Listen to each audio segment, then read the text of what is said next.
but also for the thousands of senior high school students who are missing out on certain learning opportunities to prepare them for their future. Harrison Carpenter is the author of Practical Pursuit. He's teamed up with some schools in Arkansas to help with this situation, and Brandon Lynch is the internship coordinator at Bentonville West High School in Arkansas. Thank you both so much for being here with us tonight. Thanks for having us. So, Brandon, let's start with you. Talk about some of the challenges that teens and teachers are going through right now, having their school year cut short. It's been tough. My kids are internship kids, so we partner with people in our community in Bentonville.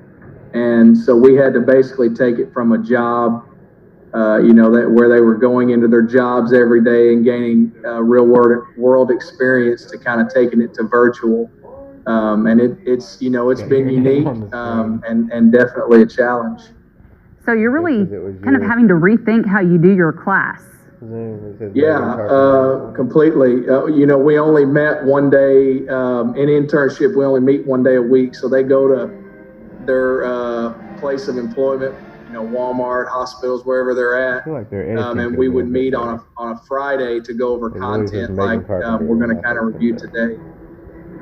So teachers are having to get creative then, and that's where, Harrison, you come in too. So together you all are doing this virtual class to get seniors ready for the workforce or internships. Harrison, what will they learn through this course?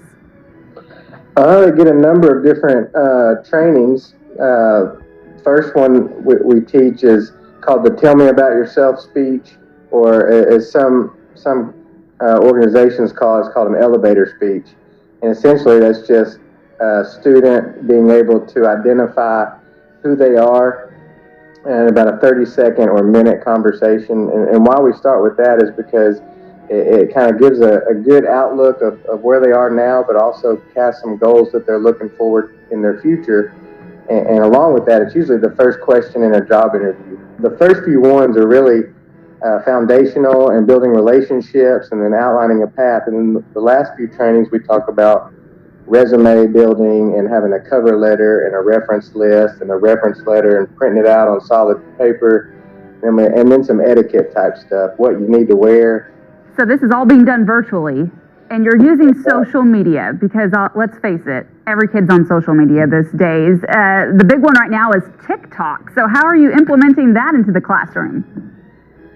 The idea is that we teach the trainings, and we're kind of condensing them quite a bit because we want to be able to keep their attention. So I'm sending Brandon, and I'll let him touch on it too, but sending him some training videos that are about 4 or 5 minutes long. Some of them might be a little bit longer, depending on the topic. But we're asking the student to put together a TikTok video that sort of outlines that they grasp the information. And so it's been kind of cool because they're really not doing anything more than just sending a video, but it's a mental thing. And so if you say, just send us a video, it's not going to spark that attention from a high school kid that if you say, send me a TikTok. And I'll let Brandon kind of talk about just using that word TikTok and what it's done for his students. Yeah, so, and we start out, our district starts out with, we're all a part of Google Classroom. So before we released for school, all of my kids became a part of our Google Classroom, which is kind of the platform we use. And so we use, this TikTok stuff. It allows them to be creative. They get excited about using that just because it is kind of new and it's fresh. And so to be able to use, something like that to enhance a short elevator speech or practice questions on, they just enjoy it. Harrison, you talked about some of the basics, and these really are the basics of learning how to get into the workforce and do an interview. Is that something that, going back to basics is the most important part of landing a job? That's what I've learned. And so we didn't just come up with this in the last 5 minutes.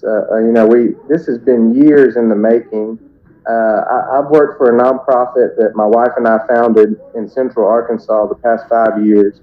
But before that, I had a career in corporate management, and so I really learned a lot of the tips and the tricks and some of how the game works, on how to get yourself ahead.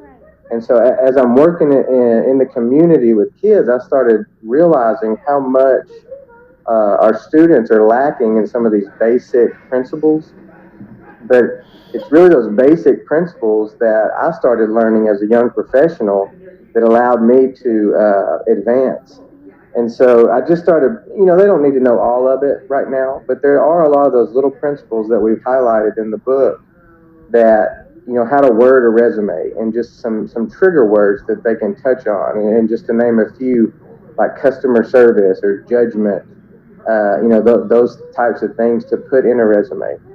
And the fact of the matter is, a lot of them don't even have a resume. And that's what we're learning, is that high school students aren't leaving high school with the resume built. And so with this back to basics sort of mentality, it is basic, but it's really catapulting them and gaining this momentum with them that's getting them 5-10 years ahead of the game from when I started learning a lot of these principles. Very good. Well, Brandon and Harrison, I wish you the best of luck in getting through the rest of this school year. And what a awesome thing you guys are doing, using social media to get these kids to interact and really be excited to learn too, because it is tough when you're stuck at home and you have schoolwork to do. So applaud you for actually making it exciting for them. Thank you. Thank you. All right. Appreciate you having us. We will be right back.